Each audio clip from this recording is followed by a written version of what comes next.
स्वागत है दोस्तों। आज के मुख्य समाचार में आज देश और दुनिया से कई अहम और बड़ी खबर आ रही है। बात करेंगे हर खबर पर विस्तार से। फिलिस्तीन के समर्थन में भारत ने यूएन में उठाई आवाज, दोहराई आजाद मुल्क की मांग। एक और बड़ी अपडेट, अखिलेश यादव का बड़ा बयान, बोले दिल्ली से भाजपा की विदाई के साथ यूपी का होगा हिसाब किताब। वहीं अगली बड़ी खबर में आपको बताएंगे, कांग्रेस की गलतियों ने नरेंद्र मोदी को दोबारा पीएम बनाया, तेलंगाना में बोले हुए सी। एक और बड़ी अपडेट, प्रियंका गांधी का बीजेपी पर बड़ा हमला, बोली धर्म के नाम पर वोट मांगने वाले काम के आधार पर वोट नहीं मांग सकते। तो चलिए देख लेते आज की पहली बड़ी खबर। फिलिस्तीन के सपोर्ट में भारत ने यूएन में उठाई आवाज, दोहराई आजाद मुल्क की मांग। दरअसल दोस्तों, संयुक्त राष्ट्र महासभा में भारत की स्थायी प्रतिनिधि रुचिरा काम्बो ने अलग फिलिस्तीन देश की मांग को दोहराया है। साथ ही उन्होंने मध्य पूर्व में शांति और स्थिरता की बहाली की दिशा में सभी पक्षों को काम करने की जरूरत की वकालत की। बता दें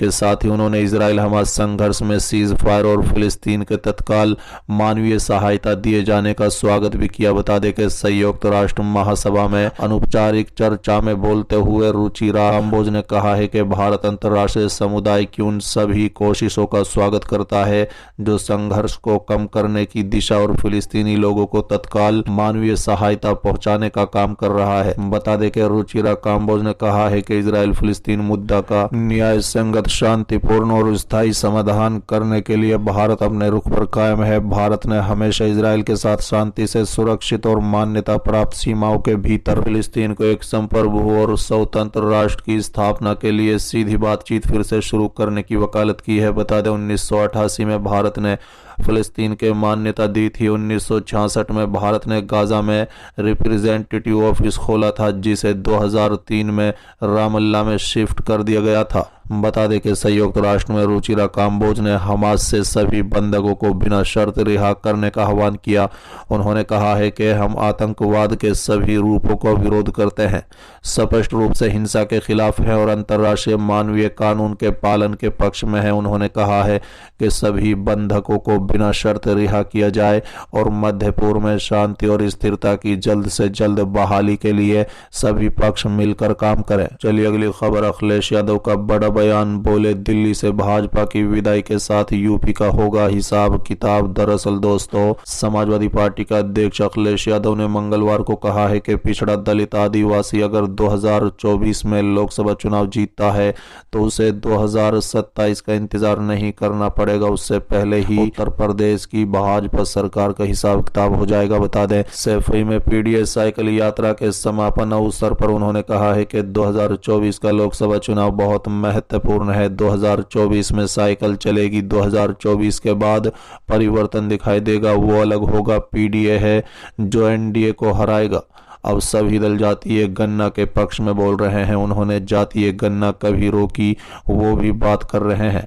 अब कांग्रेस भी जाति का अक्सरे करने के बात कर रहा है। बता दें, विश्व कप फाइनल को लेकर उन्होंने कहा है कि जो मैच गुजरात में हुआ है, अगर ये मैच लखनऊ में हुआ होता तो बहुत लोगों का आशीर्वाद मिलता, टीम के भगवान विष्णु का आशीर्वाद मिलता, क्योंकि स्टेडियम उनके नाम से बना था। भाजपा वालों से रहा नहीं गया, उन्होंने अटल बिहारी वाजपेयी जी के नाम से बना दिया। अगर वहां पर मैच होता तो भगवान के साथ साथ अटल बिहारी वाजपेयी जी का आशीर्वाद मिलता और इंडिया जीत जाती। यादव ने कहा है कि पीडीए यात्रा 22 अगस्त 2022 के पद यात्रा के रूप में शुरू हुई थी।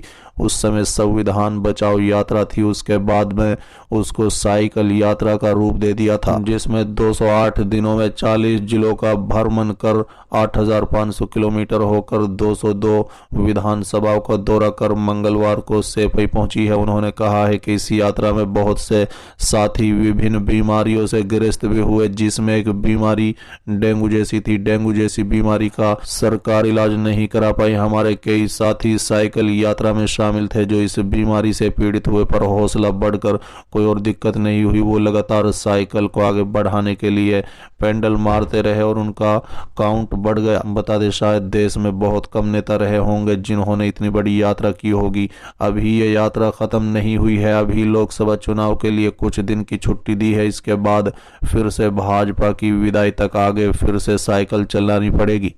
बता दें सपा अध्यक्ष ने कहा है कि 22 नवंबर को नेताजी मुलायम सिंह यादव की जयंती मनाएंगे। इससे बड़ी बात क्या हो सकती है, जहां से नेताजी ने हम सेफई के लोगों को ही नहीं बल्कि देश के लोगों को जगाया और उन्होंने साबित किया कि गांव आर्थिक और सामाजिक रूप से संपन्न होगा, कितनी खुशहाली आएगी।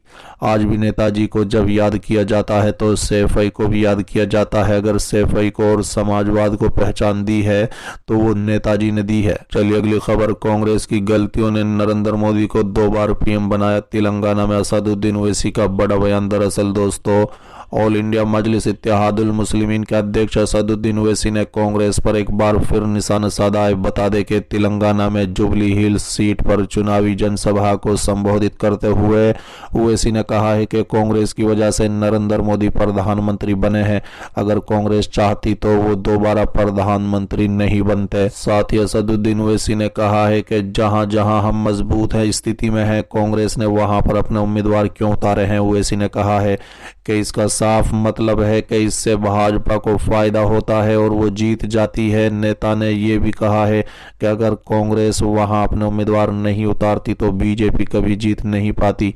ओवैसी ने जनसभा को संबोधित करते हुए कहा है कि कांग्रेस हमारे खिलाफ उम्मीदवारों को खड़ा करती है, लेकिन उनको ये नहीं भूलना चाहिए कि ये मजलिस का इलाका है, यहाँ से हमेशा मजलिस के उम्मीदवार जीतते हैं। मेरा तेलंगाना के नागरिकों से अपील है कि सोच समझ के वोट दें, क्योंकि तेलंगाना के विकास की जरूरत है।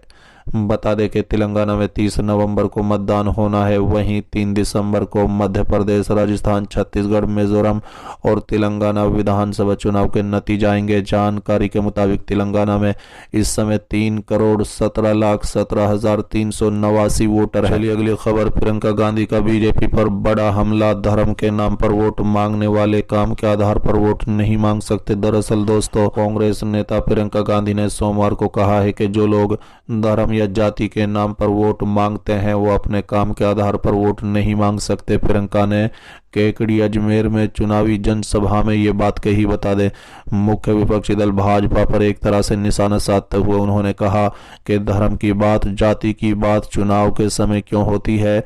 जो नेता चुनाव के समय ये बात कर रहा है उसका मतलब है कि उसके आधार पर वोट मांग रहा है। वो कह रहा है कि धर्म या जाति के आधार पर वोट दो, तो इसका मतलब है कि वो काम के आधार पर वोट नहीं मांग सकता। उन्होंने लोगों से जागरूकता के साथ और सरकार के काम के आधार पर मतदान करने की अपील की। उन्होंने ये भी कहा है कि राजस्थान में कांग्रेस के नेता और कार्यकर्ता एकजुट होकर चुनावी रणभूमि में उतरे हैं, जबकि यहाँ भारतीय जनता पार्टी पूरी तरह बिखरी हुई है। उन्होंने कहा है कि पार्टी के बड़े बड़े स्थानीय नेताओं को किनारे कर दिया गया है। प्रियंका ने आरोप लगाया कि भाजपा की नीति बड़ी उद्योगपतियों को फायदा पहुंचाने की है, वो गरीब और मध्यम वर्ग के बारे में नहीं सोचते। उन्होंने कहा है कि आपसे खींचना और बड़े बड़े उद्योगपतियों को सींचना, यही उनकी नीति है।